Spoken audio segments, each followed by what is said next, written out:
Welcome to study session 2, Colonial Experiments, New Spain. Spain was the first European nation to colonize America. Cortes invaded Mexico and defeated the Aztec Empire between 1519 and 1521.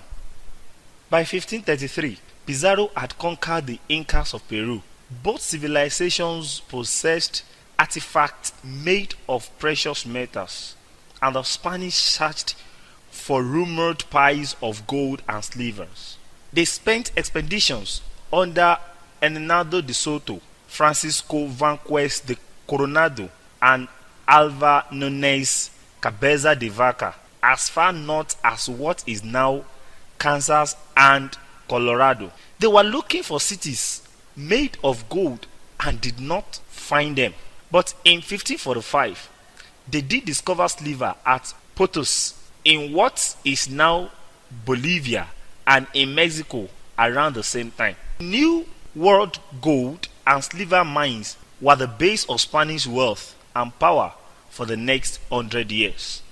Shortly after the conquest, Catholic missionaries, Jesuits, until 1571, Franciscan and Dominicans after that attempted to convert Native Americans to Christianity. They established missions not only at the center of the new empire, but also in New Mexico and Florida. Spanish Jesuits even built a short-lived mission outpost in Virginia.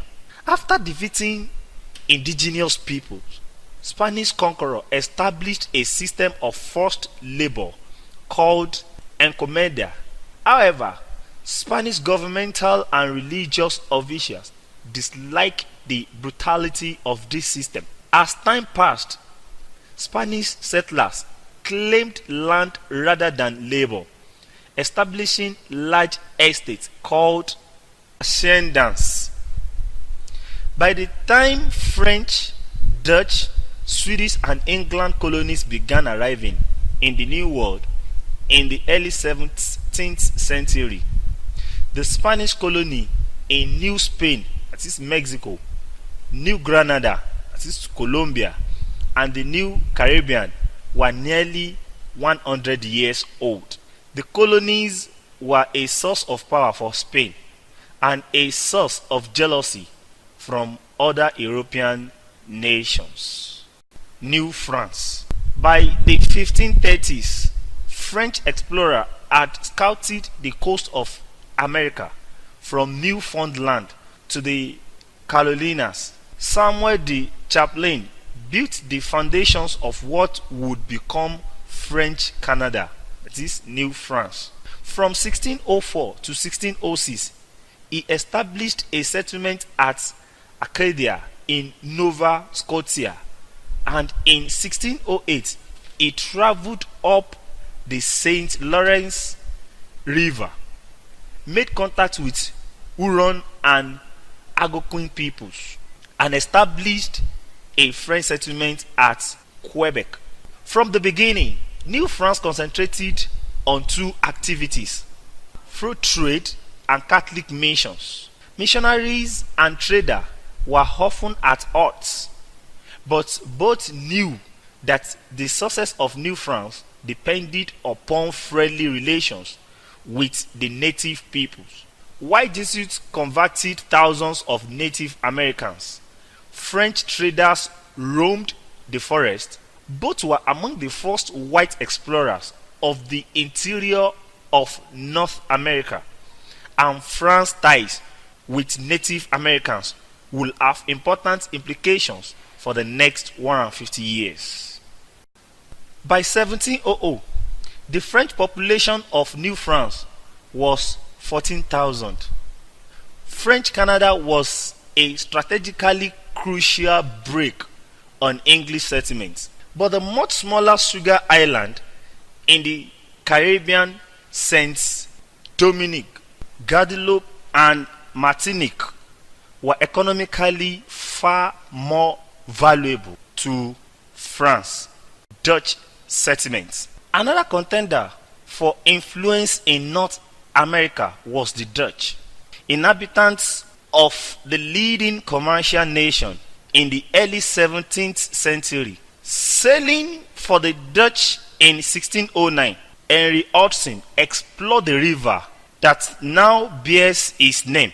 The Dutch established a string of agricultural settlements between the New Amsterdam, that is New York City, and Fort Orange, Albany, New York after 1614. They became the chief European traders with the Iroquois, supplying them with firearms, blankets, metal tools, and other European trade goods in exchange for furs.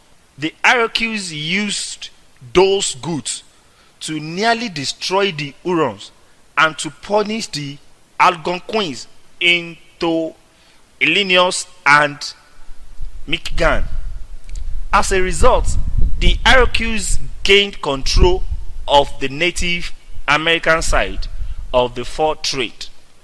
The Dutch settlements, known as New Netherland, grew slowly at first and became more urban as trade with indigenous peoples outdistanced agriculture as a source of income.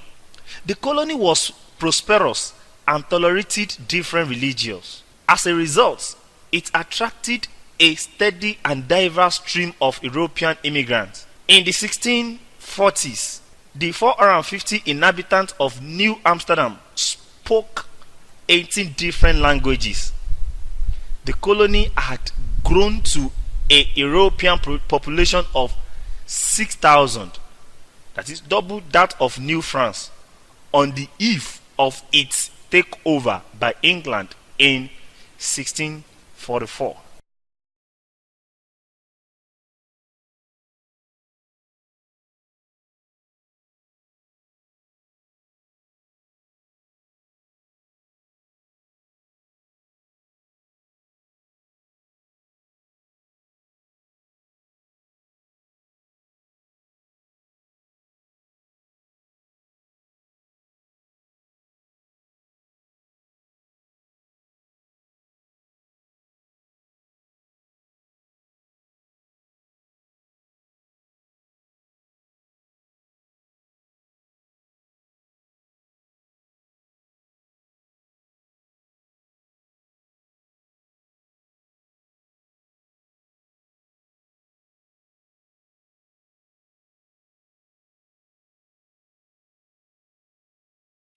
English migrants came to America for two main reasons. The first reason was tied to the English Reformation. King Henry VIII broke with the Catholic Church in 1530s. Through a series of political and religious twists and turns, the new Church of England developed a Protestant theology, but it retained much of Catholic liturgy and ritual forms. Within the Church of England, radical Protestants, later called Puritans, wanted to suppress the remaining Catholic forms. The fortune of the Puritans depended on the religious preferences of English monarchs. Queen Mary I, who ruled from 1553 to 1558, was a committed Catholic who tried to roll back the tide of religious change. She executed hundreds of Protestants and chased many more into exile. Her successor, Elizabeth I, invited the exiles back and tried to resolve differences within the English church. The Stuart kings who followed her, James I and Charles I, again prosecuted Puritans. As a result, Puritans became willing to immigrate to America. The second reason for English colonization was that land in England had become scarce. The population of England doubled from 1530 to 1680. In the same years, many of England's largest landholders evicted tenants from their lands, fenced the lands, and raised sheep for the expanding wool trade. The result was a growing number of young, poor underemployed and often desperate Englishmen and women. It was from their ranks that colonizer recruited most of the English population of the mainland colonies. This is the end of study session 2. Thank you for listening.